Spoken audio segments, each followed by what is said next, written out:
She was a virgin who lost a dare and ended up in a billionaire's penthouse. Hello everyone. Before we begin today's story, I have a small favor to ask. Please hit subscribe and turn on the notification bell so you never miss our channel's new videos. It is quick, free, and the best way to support us in bringing you more dramatic stories. Your support means the world to us. Where are you watching from? Drop your city or country in the comments below. Thank you very much. Now, let us return to our main character. The summer heat shimmered across Santa Monica as the ocean wind brushed against the windows of a small shared apartment. Inside, the laughter of three young women mixed with the hum of a ceiling fan and the faint music from a nearby bar. It was Maya Ellis's last free weekend before her temporary job at the Coastal Culture Center ended. The rent was overdue, her camera was dying, and her savings could barely cover gas for the week. Still, for one night, she wanted to feel young again. A bottle spun on the table, landing with the neck pointing straight at her. Her best friend grinned. Truth or dare? Maya exhaled. Dare. Let us make it quick. All right then, her friend said, eyes gleaming. Go up to the top floor of the Ward Hotel, knock on the penthouse door, and tell whoever opens it that you came to capture their smile. The room burst into laughter, but Maya only smiled faintly. There was something in the challenge that stung her pride. The Ward Hotel stood just across the street, all glass and marble, the kind of place she photographed from the outside but never stepped into. A few minutes later, she was in the elevator, barefoot in her sandals, camera slung over her shoulder.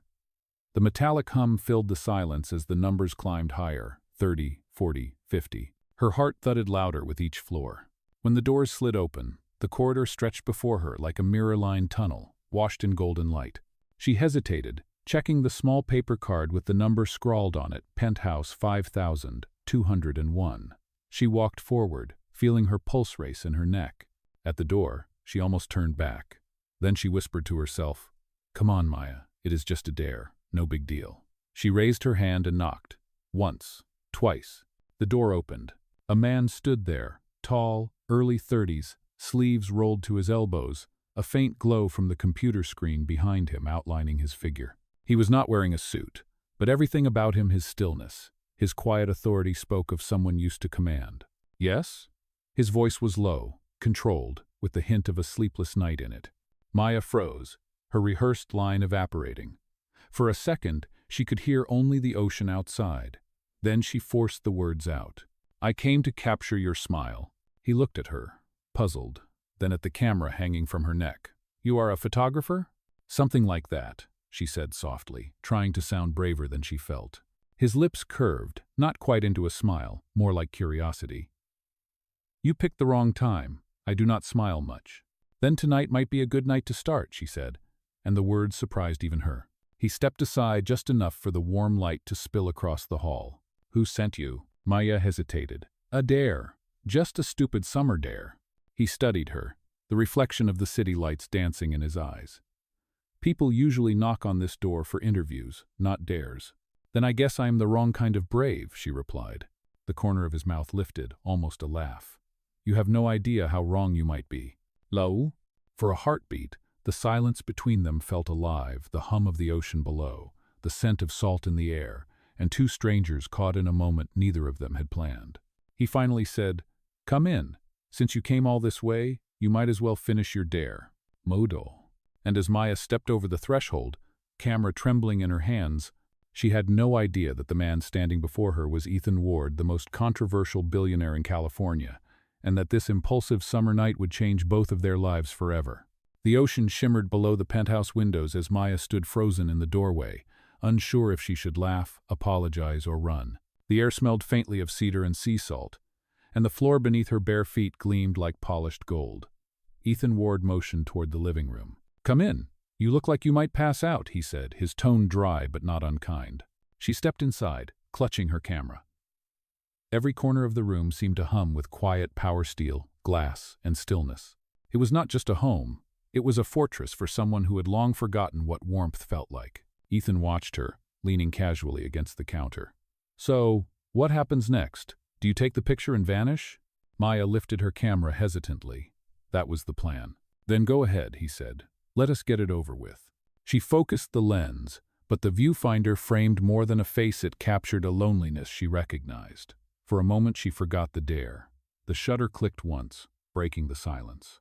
Ethan exhaled. That is it? She lowered the camera. You said you do not smile much. You were right. His eyebrow arched slightly. Maybe you need better material. The edge in his voice made her blush. Maybe you need a better reason to smile. Something flickered across his expression, a ghost of amusement. Then he checked his watch. You should go before security thinks I kidnapped you. Maya nodded quickly, backing toward the door. Thank you for letting me complete the dare. He gave a half shrug. Next time, pick something easier. Come. She slipped out, heart hammering, and the heavy door closed behind her with a soft click. The elevator ride down felt endless. When she reached the lobby, she breathed out, staring at the single photo she had taken. It was imperfect, slightly blurred, but there was something human in it. For reasons she could not name, she saved it. 2 days later, while pouring coffee at the small seaside cafe where she worked, a man in a gray suit approached her counter. His tone was polite but firm. Miss Ellis? She froze mid-motion. Yes? He handed her a business card embossed in silver letters. Ethan Ward Enterprises. Mr. Ward would like to meet with you, today, if possible. Her first instinct was panic. Had she violated some kind of rule? She wiped her hands nervously and glanced at the card again.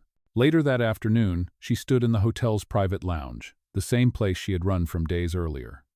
Ethan was there, seated near the window, looking out toward the ocean. His expression was thoughtful, the sharp edges softened by daylight. I was not sure you would come, he said without turning. I was not sure I should, she replied. He faced her then, eyes clear, calculating yet oddly open. You left your mark, Miss Ellis, that photograph. He tapped his tablet, showing the image she had taken. Someone leaked it online. It has gone viral. People are calling it the first time I have looked human in years. Her stomach dropped. I am sorry. I never meant. He lifted a hand. Do not apologize. You did what no publicist could do. You made people believe I am real. She frowned. You make that sound like a bad thing. Ethan leaned forward, folding his hands. I have a proposal. Not a date, not a game. A professional arrangement. I need to repair my reputation. You, apparently, are the only person who can make that believable. Maya stared at him, confused. You want me to take more photos? He shook his head slowly. I want you to be seen with me. Publicly. A temporary partnership for both our benefit. 30 days. Her voice dropped. You mean pretend to be your girlfriend? He hesitated. Legally, yes. It would be cleaner if we make it a brief marriage contract. You would be compensated fairly. I am offering honesty from the start. She laughed softly in disbelief. You are serious. I am, he said simply. You are the first person who has not tried to use me, and I am offering you a chance to use me for once, if it helps you finish whatever project that camera of yours started. The words hung in the warm afternoon light. For a long moment she said nothing. Through the glass wall, the summer sun poured over the ocean, endless and golden. Finally, Maya whispered, and if I say yes, what do you get? He looked at her directly, a faint sadness behind the calm exterior. A chance to remember what it means to be seen as human again. And in that suspended breath of summer, with the hum of the ocean between them, something fragile began a contract neither of them fully understood. One that would soon blur the line between obligation and something far deeper. Maya sat across from Ethan in the silent conference room. The contract spread between them like a dare written in black ink. Sunlight streamed through the tall glass windows, and the faint roar of the Pacific drifted in. Every line on the paper looked sharp, cold, and far too real. Ethan spoke quietly, his tone careful but firm. The agreement lasts 30 days. You will appear at 3 public events as my spouse. In return, I will fund your photography exhibit. After the term ends, both parties walk away clean. Maya read the words again. It felt impossible that something so mechanical could hold such human risk. You really think people will believe this? They already do, Ethan replied.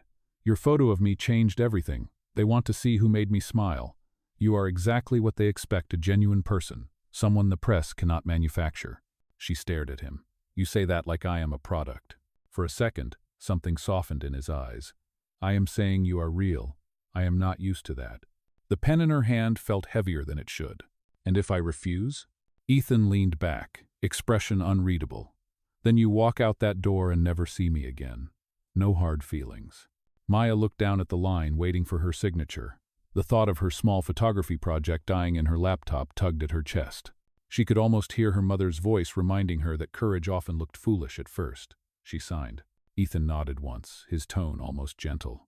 Welcome to the strangest partnership of your life. Fa. Later that day, a stylist and a personal assistant appeared at her tiny apartment with boxes of clothes, a calendar of social events, and a list of guidelines. No interviews without approval. No photos unless arranged.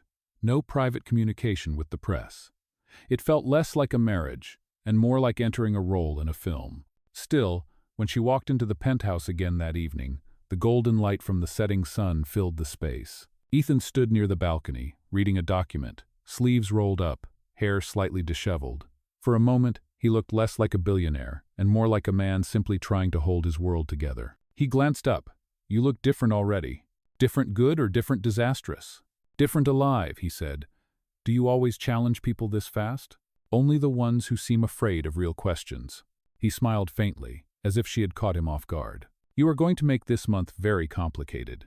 That night, she stayed in the guest room overlooking the sea. The waves rolled endlessly below, the same rhythm she had heard since childhood, yet it felt new. She placed her camera on the bedside table, whispering to herself, 30 days, just 30 days. The following week passed like a rehearsal for a life that was not hers. They attended their first event together, a charity dinner at a coastal art museum. Flashbulbs exploded when they entered. Maya held Ethan's arm lightly.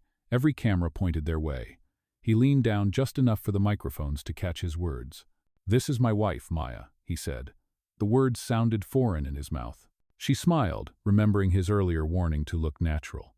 Yet when their eyes met, something unplanned sparked between them, an unspoken ease, a shared heartbeat under the noise. Throughout the evening, she noticed how he handled people, controlled, polite, distant. But when she laughed at a guest's nervous joke, Ethan turned and watched her with quiet fascination, as if trying to understand how laughter worked. After the dinner, they returned to the penthouse in silence. She slipped off her heels and stood by the balcony, the city glowing beneath them. You really hate these events, do you not?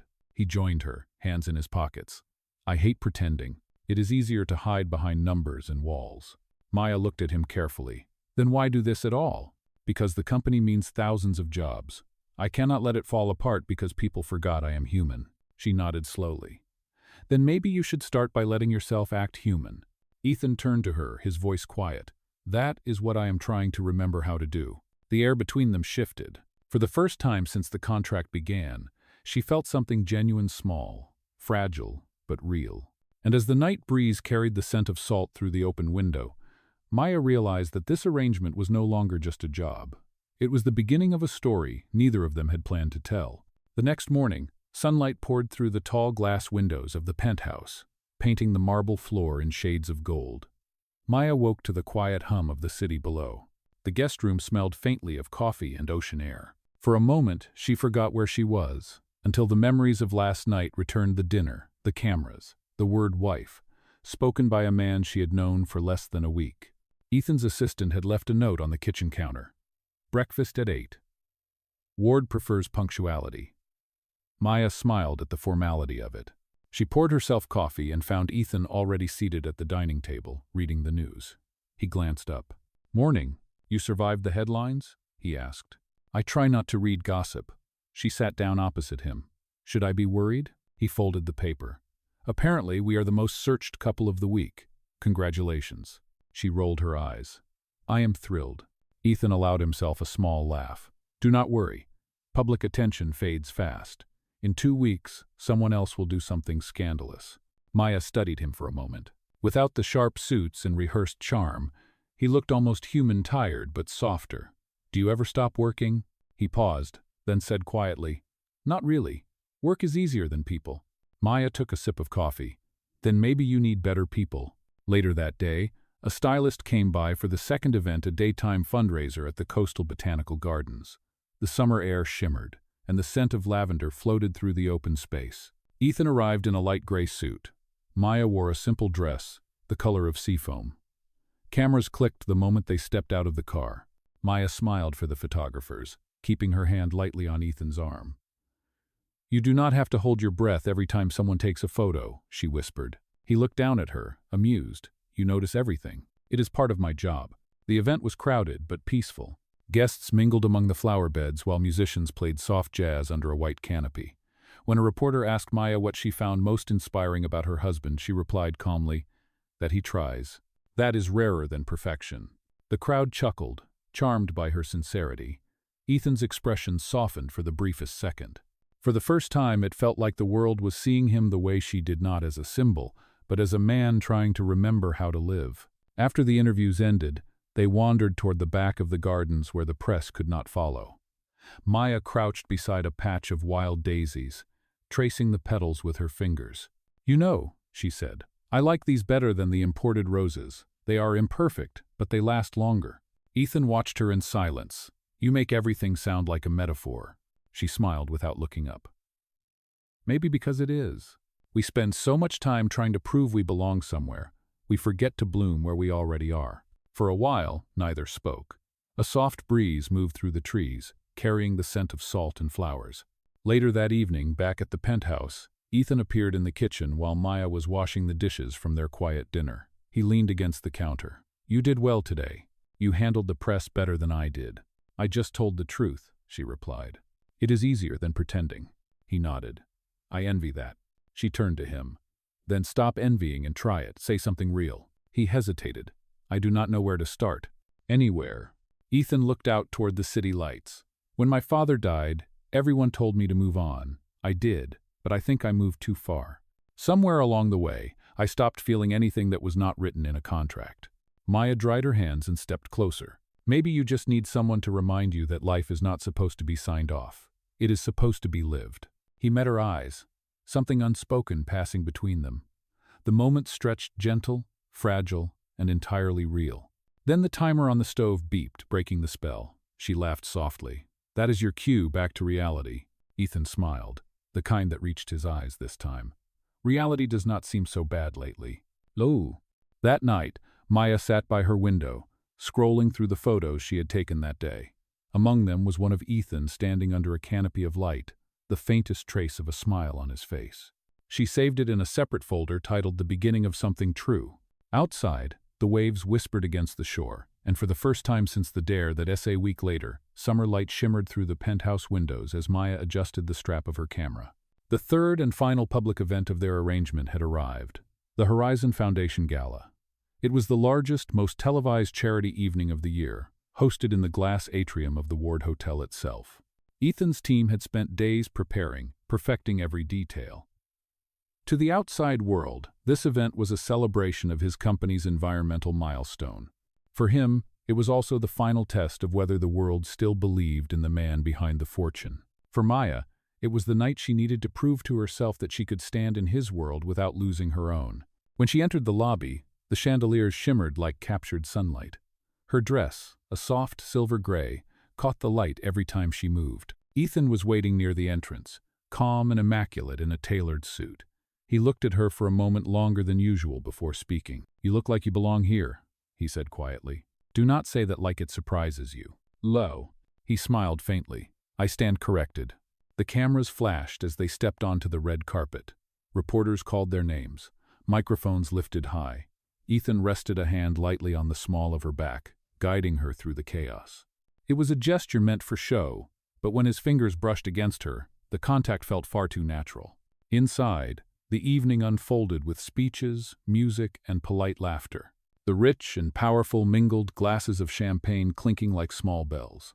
Maya stayed close, smiling when needed, answering questions with the same quiet honesty that had made her so magnetic to the press. When a journalist asked what drew her to Ethan, she answered, "He listens, and in a world full of noise, that is rare."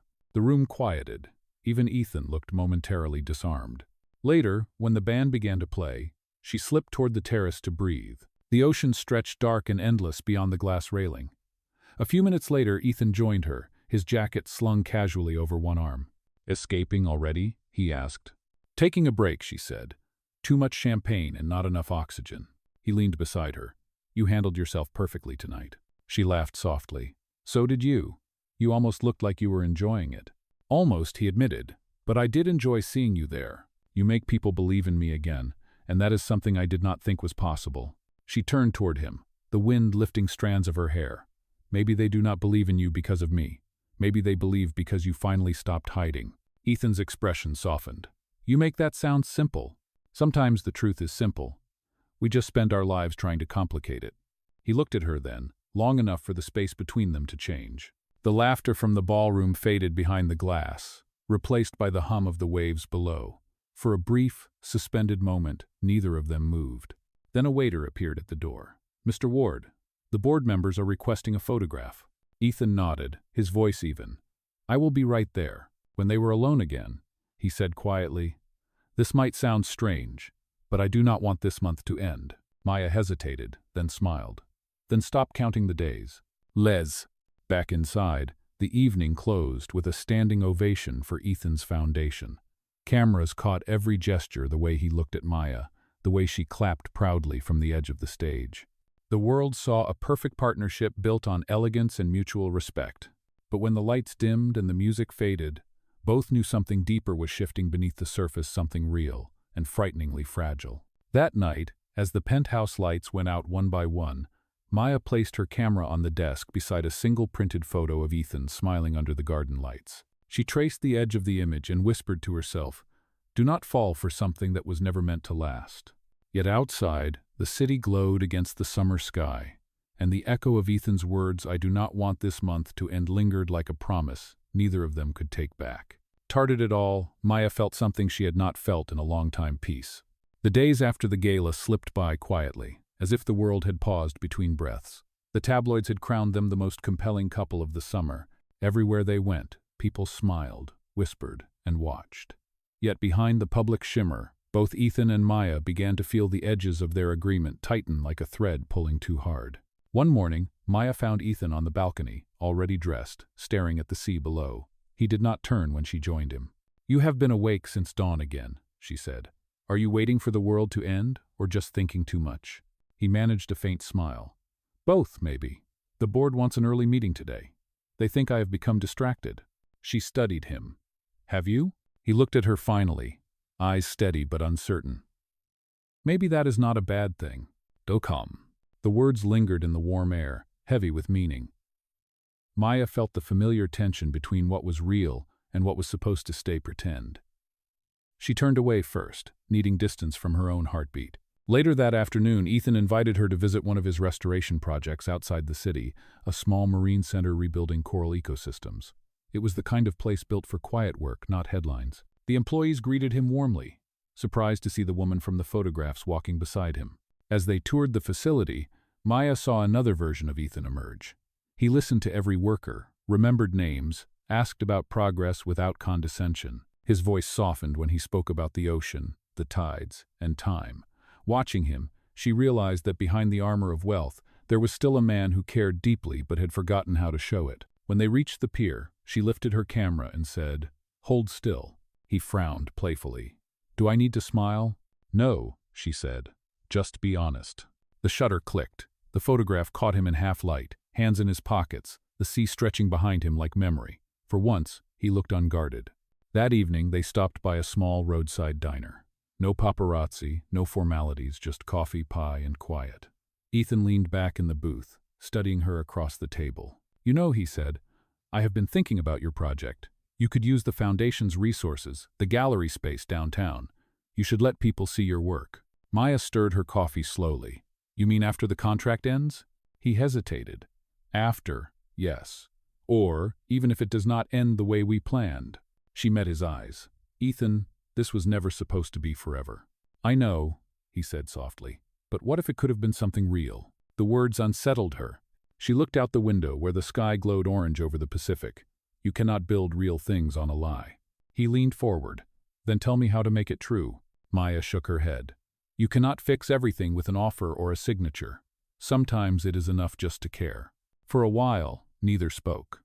The waitress refilled their cups, unaware that something fragile had shifted between them. When they left, Ethan walked her to the car, his hand brushing hers once by accident or not, neither of them could tell. Back at the penthouse, Maya uploaded the photo she had taken at the pier. The image glowed on her screen: Ethan, standing in the sea breeze, expression calm, almost vulnerable. She named the file Human Again. Outside, thunder rolled faintly in the distance. The summer air felt heavy, restless. She looked toward the balcony, where the curtains moved like breath. Maya whispered to herself, Do not fall any deeper. But she already knew it was too late. And somewhere across the city, Ethan sat alone in his office, staring at the same photograph she had sent him, realizing that the woman who had once entered his life on a dare had quietly become the only truth he wanted to keep. 2 weeks later, the first storm of August rolled across the coast. The sky over Santa Monica turned gray, and the sound of rain against the glass filled the penthouse like a quiet drumbeat.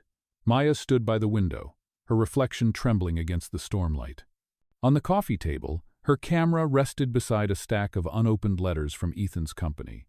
The 30 days were nearly over.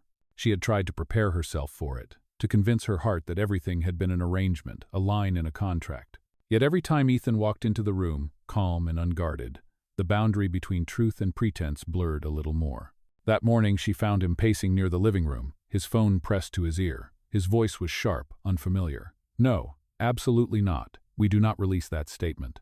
It will destroy everything we have rebuilt." He ended the call abruptly, his shoulders tensed, and his expression turned cold. Maya waited before speaking. "What happened?" Ethan rubbed his forehead. "Someone leaked the marriage contract. Every clause, every payment. The board is furious. They think I orchestrated the entire thing to manipulate public opinion." Her stomach tightened. "Who leaked it?" "We are not sure. Possibly a journalist. Possibly someone inside my own team." He met her eyes. "The story goes live in the morning." Maya felt the air leave her lungs. "So that is it. Everything comes undone." Ethan stepped closer. "I can fix this. I will handle the press. I will clear your name." She shook her head. "You cannot fix what was never supposed to be public. The world will believe what it wants. Then let me at least protect you." Her voice trembled but stayed steady. "You cannot protect me from being disappointed. I thought this was becoming something real, and maybe that was my mistake." Ethan's jaw tightened. "It was not a mistake. Then why did you let it become one?" she asked quietly. He had no answer. The silence between them stretched like the storm outside. Later that evening, she packed her few things. The guest room that once felt like refuge now looked like a memory fading too fast. On the desk, she left a small envelope addressed to him. Inside was the photograph from the pier Ethan in the half-light, the caption written beneath in her handwriting, "For the man who finally looked human." When Ethan returned from a late meeting, the penthouse was silent. He found the envelope, opened it, and stood staring at the photograph for a long time. Outside, the rain had stopped, leaving the city washed clean but empty. The next morning, the news broke. Headlines flooded every screen. Billionaire's marriage a media hoax. Images of them at the gala, at the garden event, smiling, laughing, all replayed under the weight of accusation. Ethan refused every interview. He stayed inside, phone ringing endlessly, unanswered. By afternoon, he made a decision. He called his board and told them he would step down temporarily, taking responsibility for the scandal. The press conference was scheduled for the next day. That night, alone in the vast penthouse, he poured himself a glass of water and stared out at the city lights. For the first time in years, he felt small, but also strangely free. He whispered to the empty room, "You told me to say something real. Maybe this is it." Low. Meanwhile, miles away in a small apartment by the beach, Maya watched the same storm clouds fade into dusk. Her camera sat beside her, untouched. She whispered into the quiet, "Do the right thing, Ethan. Say the truth." And though neither of them could hear the other, both were thinking the same thought, that love, no matter how it began, could only survive if someone finally told the truth. The morning of the press conference arrived bright and windless, as if the storm had washed the entire city clean. The air carried that strange stillness that comes right before something changes. Ethan stood behind the curtain of the hotel ballroom where dozens of cameras waited. His reflection in the glass showed a man stripped of the layers that once protected him. The tie around his neck felt unnecessary. His assistant whispered, "Are you ready, Mr. Ward?" He nodded once. "But do not call me that out there, just Ethan." When he stepped onto the stage, the sound of camera shutters filled the air like rain. The journalists leaned forward, waiting for another headline to devour. Ethan placed both hands on the podium and looked directly into the crowd. "Good morning. I know why you are here," he began. His voice was calm, but carried the weight of exhaustion. "You have questions about the marriage that turned out to be a contract. I will give you the truth myself." Lol. The room quieted. "Yes," it began as an arrangement. 30 days. My intention was to restore the reputation of my company after a series of mistakes. The woman you know as my wife agreed to help. But she did not act for fame, or money, or strategy. She acted because she believed in kindness, even when she had every reason not to. He paused, his gaze steady. During these weeks, I remembered what it meant to be human again. Not because of a contract, but because of her. And if the price of honesty is my position, then I accept that without hesitation. A reporter called out, "Are you saying you fell in love with her?" Ethan took a slow breath. "I am saying she made me remember what love is supposed to look like. Whether I deserve it or not is another question." The silence that followed was unlike any he had experienced before. No flashing bulbs, no murmuring voices, just stillness, raw and human. He left the podium and walked out into the sunlight without waiting for questions. Across town, Maya watched the live broadcast on an old television in her studio apartment. The image flickered slightly, but his voice came through clear. Every word he said landed like a quiet echo in her chest. She felt both proud and shattered at once. Later that afternoon, she went to the small gallery space near the pier that had once been her dream. She hung the final set of photographs she had taken over the summer smiles of strangers, laughter in motion, glimpses of people who had chosen joy despite pain. In the center, she placed the photo of Ethan standing at the pier, the caption beneath it reading, "Human again." Visitors began to trickle in, unaware that the woman behind the camera was the subject of the day's most discussed story. An older woman stopped in front of the central photo and said softly, "He looks like someone who finally forgave himself." Maya smiled faintly. Maybe he did. As the evening light slanted through the windows, she turned off the television and the noise of the world faded. For the first time in weeks, peace replaced chaos. At sunset, she walked along the shore, barefoot, the waves brushing her ankles. She remembered the first night of the dare, the knock on the door, the man who had refused to smile. She whispered to the wind, "You finally did it. You told the truth." Behind her, the horizon burned orange, and the tide washed away the footprints she left in the sand. Somewhere in the distance, a phone vibrated in her pocket. She looked down. A message from an unknown number appeared. "Thank you for making me human again." She read it once, then twice, before lifting her gaze toward the glowing horizon. The waves broke gently against the shore as if answering her silence. For the first time since everything began, Maya smiled, not for the cameras, not for a contract, but simply because it felt right. The summer had not ended after all. It had only changed shape, turning into something quiet, truthful, and alive. A few weeks later, the heat of late summer softened into the calm of early September. The city had stopped talking about the scandal. News cycles moved on, and the headlines that once carried their names faded into the archives of forgotten drama. Yet for Maya, the silence that followed did not feel empty. It felt earned. Her photography exhibit, The Faces That Chose to Smile, had grown beyond her expectations. Local papers called it an honest conversation between pain and grace. People came not because of gossip, but because they saw themselves in her images. She spent her days greeting visitors, teaching children to hold a camera, and showing them how to see light even in the smallest corners. One evening, she stayed behind after closing, rearranging frames on the wall. The sound of the ocean filtered through the open windows. The door creaked softly behind her, and she turned. Ethan stood there, hands in his pockets, wearing no tie, no mask of control, just a quiet look that said he had been waiting for this moment. "I did not think you would actually come," Maya said, her voice gentle but steady. "I told the truth," he replied. "It felt wrong not to tell the rest of it." She hesitated, then smiled faintly. "And what is the rest of it?" "That I miss you," he said simply, "and that the only contract I want now is one without signatures." For a long moment, neither moved. The sun had begun to set, throwing streaks of gold across the gallery floor. He stepped closer, stopping in front of the photograph of himself at the pier. "This one," he said quietly. "It is strange to see myself like that. You made me look better than I was." Maya shook her head. "I did not make you look better. I just waited until you stopped pretending." He met her eyes, and in that look there was no performance, no guilt, no deal left to settle only truth. She said softly, "You once asked me how to make something real. You just did." Twin. Outside, the sky deepened into violet. The streetlights flickered on, and the gallery lights reflected their glow like captured stars. Ethan reached into his pocket and pulled out the same wedding ring she had left behind weeks ago. "I kept it," he said. "Not as proof of the past, but as a reminder that the best parts of life cannot be negotiated." Maya looked at the ring, then at him. "And what do you want me to do with it?" "Keep it, if you think the story is worth continuing," he said. She took the ring, feeling its weight in her palm. "Only if we promise not to write any more terms." He smiled. Agreed. They stood together as the tide murmured beyond the open door.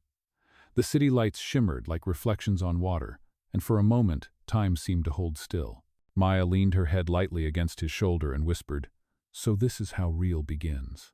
Ethan answered softly, "No contracts, no cameras, just us." Lo fa. The last image lingered, two silhouettes framed by the warm light of the gallery, standing before the photograph that had once changed everything. Outside, the ocean breathed against the shore, carrying their laughter into the night. And as the summer faded into memory, the story that began with a dare ended not with an agreement, but with a truth one that neither of them ever wanted to end.